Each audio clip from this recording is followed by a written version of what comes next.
guys, welcome back. So this is a haul of more than just books. That's why it's called Books and Stuff. I'll save the stuff for the end. But these are all items I got at Half Price Books, and I'll start with the books for those of you who are more interested in that part. The first book I picked up basically because there's a book coming out that I want to get, which I haven't been able to get a hold of a copy yet, called Born to be Posthumous. It's the life of Edward Gorey. He's an artist, which you might have seen some of his work.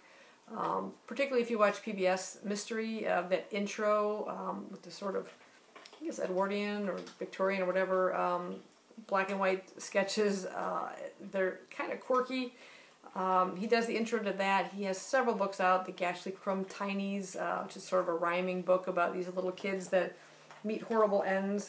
They're in this book as well. And this particular book that I picked up is Anthabori, which collects his 15 of his books. There's at least 4 of these large volumes out. This is a paperback edition, and this is sort of what his artwork quite often looks like. You'll see him on lots of book covers as well. He does lots of dust jackets. Trying to see if I can find where the Gashly Crumb Tinies are. I think they're a little further back. But they're kind of morbid, but they're funny in the way they rhyme. Here they are. Okay. That's Gashly Crumb Tinies. And just to give you a little bit of idea of this morbid sense of humor, there's the first one. A is for Amy, who fell down the stairs. B is for Basil, assaulted by bears. C is for Clara, who wasted away. D is for Desmond, thrown out of a sleigh. But yeah, I just get a quirky feel with his art. This really gives you the feel of like the mystery intro on PBS. And when I saw this came in, I definitely had to grab a copy of it because I haven't had it in quite some time. I used to have all the editions, and I think I just gave them away, so it's nice to kind of pick up a copy again.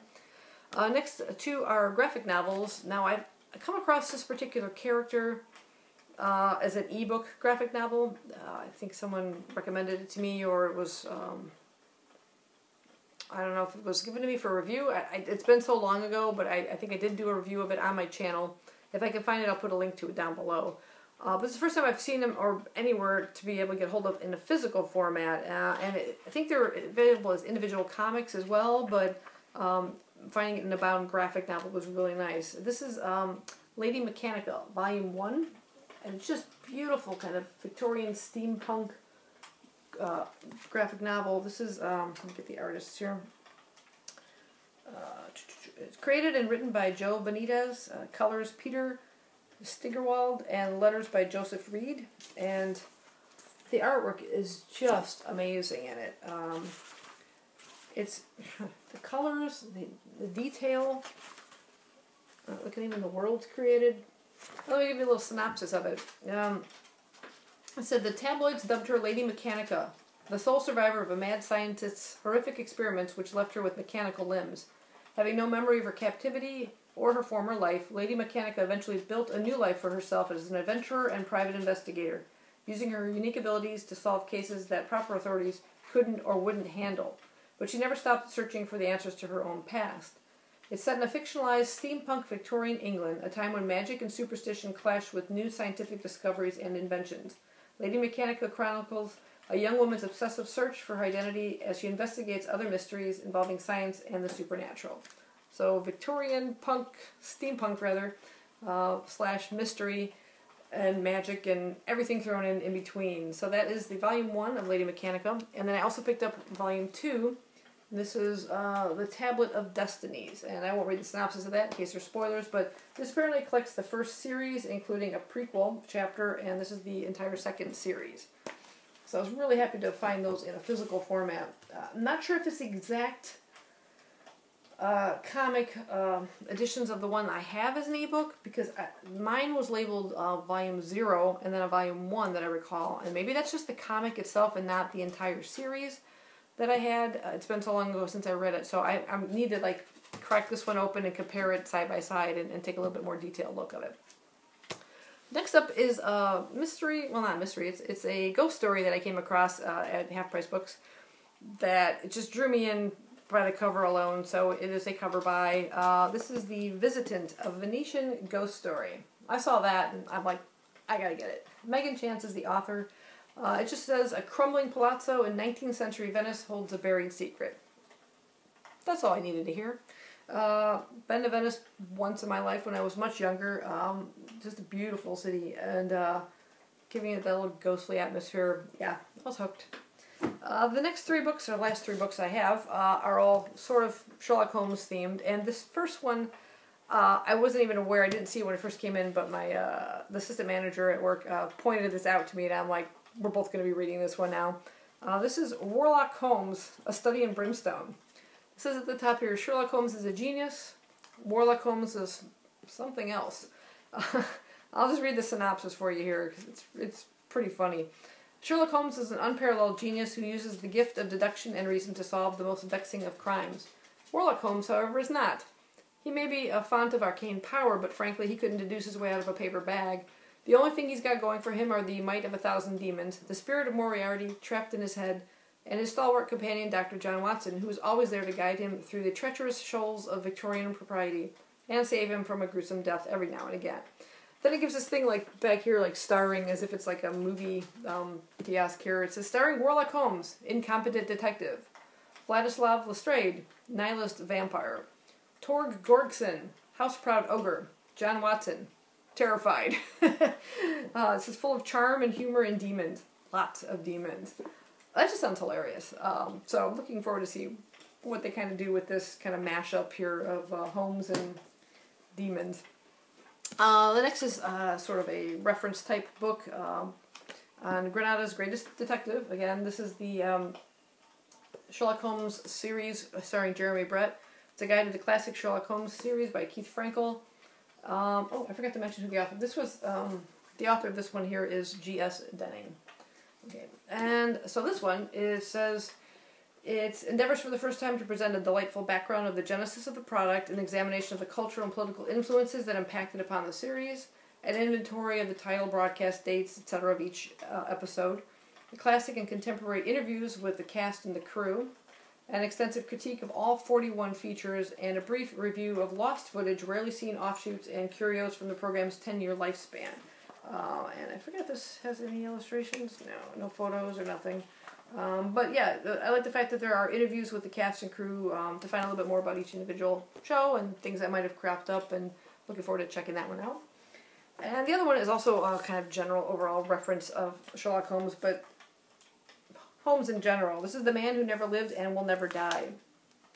And it's just a beautiful hardcover, which I did not realize had been sitting in our store for quite some time in one of the oversized shelves down below. It says, "The air of London is the sweeter for my presence. Sherlock Holmes, The Final Problem."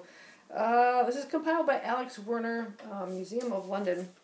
Nice maps there. Is that front and back? Yep, front and back.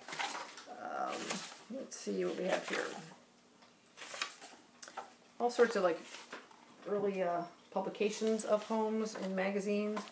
There is lots of photos of the time period, or of London in general, paintings, illustrations.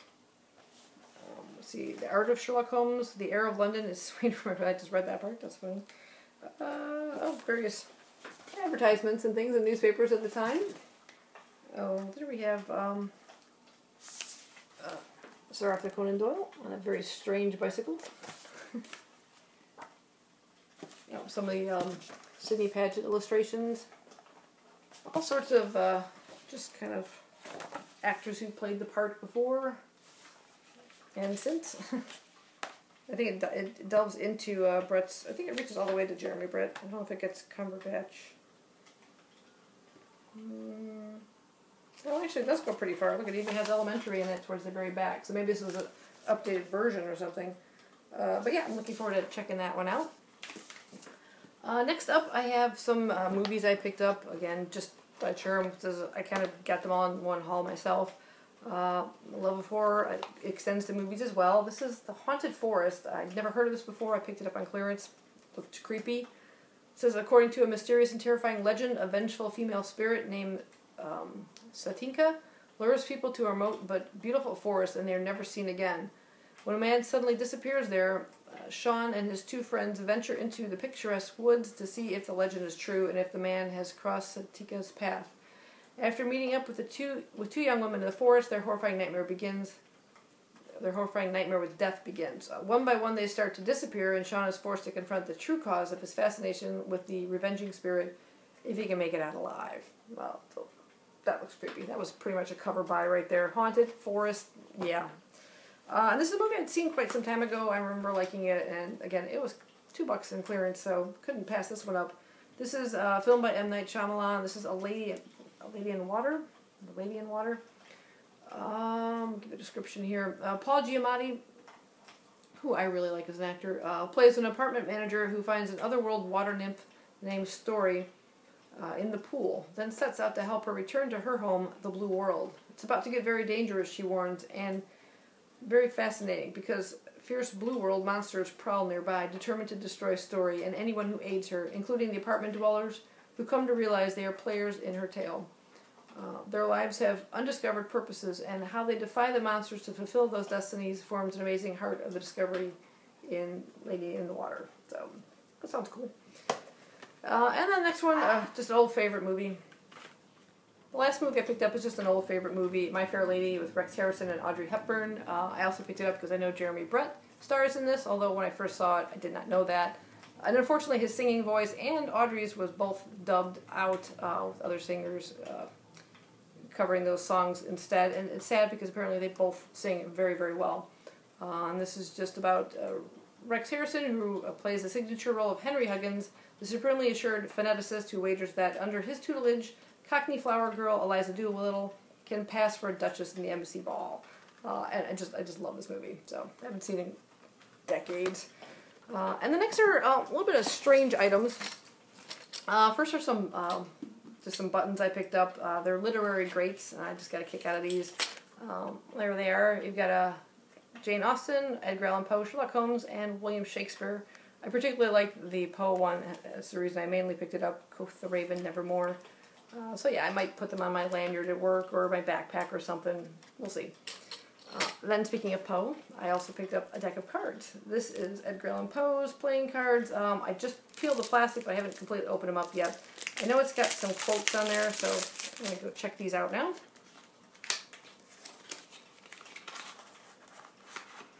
There we go. So, yeah, that's Poe on the front. And apparently they have, like, there's the Joker. So you have the various cards there with, like, a quote from various poems and stories on each of them. You see the Joker is, it is impossible to say how first the idea entered my brain, but once conceived, it haunted me day and night, the telltale heart. So yeah, that's pretty cool. It'll be fun kind of playing around with these, but mostly I'm just going to want to sit there and read all the quotes. So yeah, big Poe fan here. And next are two really unexpected items that just came in a buy. We buy and sell from the local public, and someone sold these at our store, and the moment I saw them, I had to get them. First up, they're both pocket watches. One of them's an actual watch, one of them's more of a toy. And I didn't think these were going to work, at least the one that it's a watch. But we replaced the battery, and it seems to be working fine. And this is, it's a kind of tiny little one here. This is from Full Metal Alchemist. You can barely see that it says it on the back. Full Metal Alchemist is a manga. And I love the image on the front there. So one of the main characters carries around this little watch. And there it is, ticking away.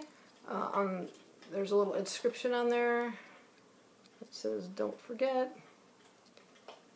Yeah, and I absolutely love it. Really, it's kind of got some nice weight to it. And I got this for $1.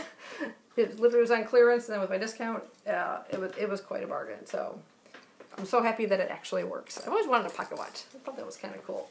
The next one's sort of, like I said, a fake pocket watch, but it's more of a collector's item just because it's Doctor Who related. And there we go. A little watch here. Again, it's very lightweight, this particular one, so much cheaper. It's kind of plasticky.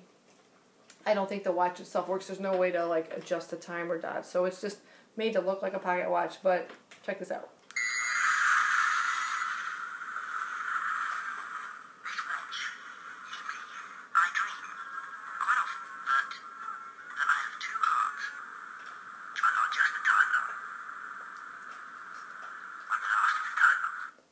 I don't know if you can make that out. That's the 10th Doctor. He says, I'm not just a Time Lord, I'm the last of the Time Lords. It's got some really great detail on the front and back. And a lovely little chain.